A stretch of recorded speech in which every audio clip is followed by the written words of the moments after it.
So the syndication side of Summit Bloodstock, how did that come about? I think you've been going for a couple of years. Yeah, so I've been going for 27 months now.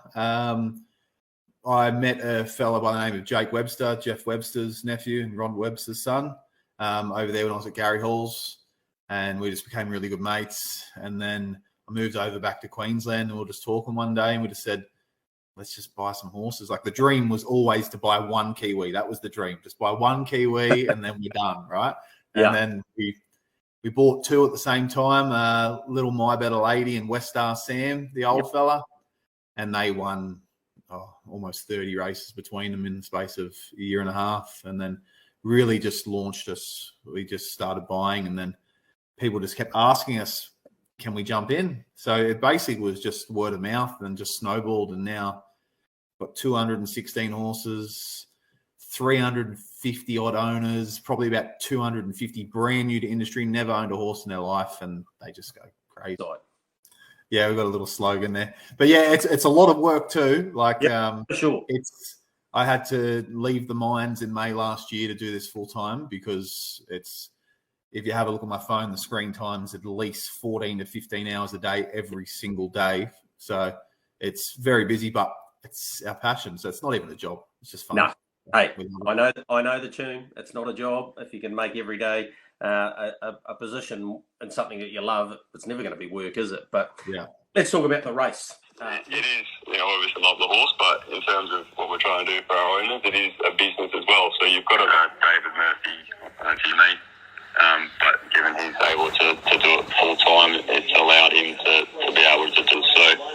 We're quite specific in what we pick and what we do. So, we're trying to build the business, but at the same time, setting up a business and trying to do the right thing and getting the horses and. No, not really. Obviously, it's difficult to grow the business without putting out of that. So we really wanted to grow the business, and we really wanted, to grow the business, and we. A business specialist or somebody who can help you take the business from where it is now to where it needs to go, or do you guys have a pretty set plan or a model in your mind and saying, if we get this many horses? So, that probably, going back to the start, probably really helped our business.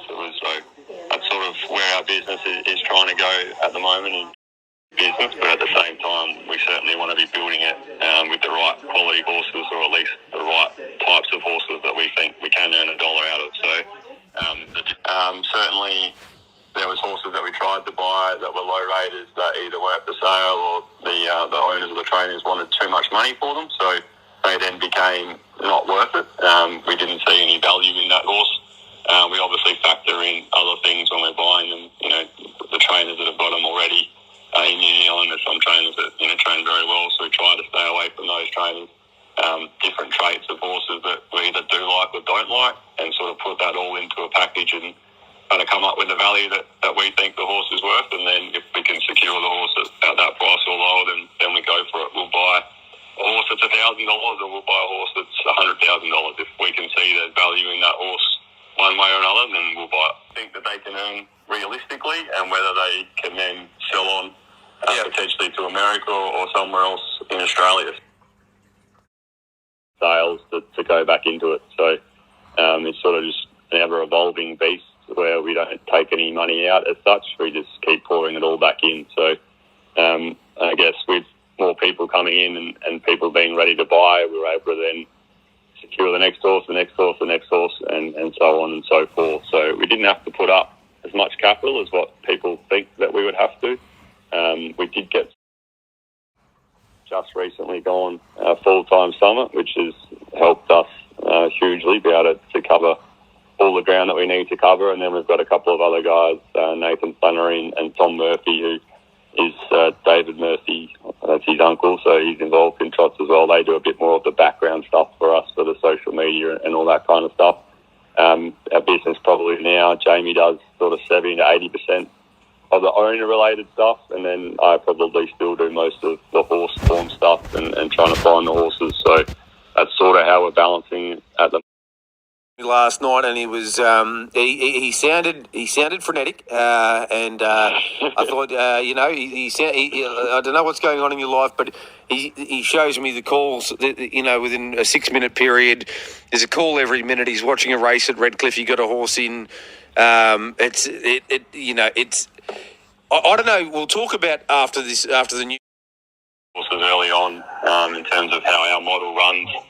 Probably 95% of our horses we lease to the trainer.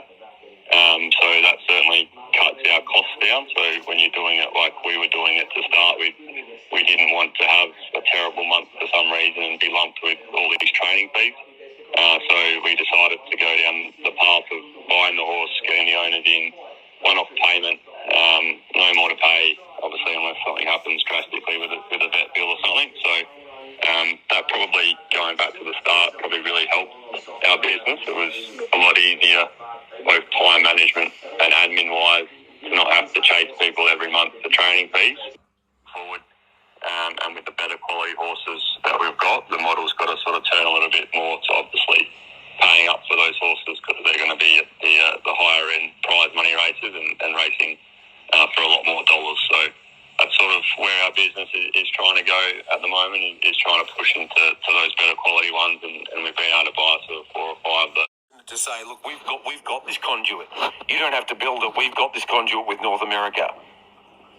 Yeah, exactly right. And I guess part of being in the industry for so long is that you learn all the tricks and the trades, and you really make sure that the horses you're buying are sound and they've got no problems. And from there you can then trust the form as such, and rely on the fact that the horse is going to be able to go over there and race consistently, which is the first big tick, and then you look for traits that you think are going to suit the American racing, and then from there, those people in America to start off, they put a lot of faith in us to find them a horse or two, and we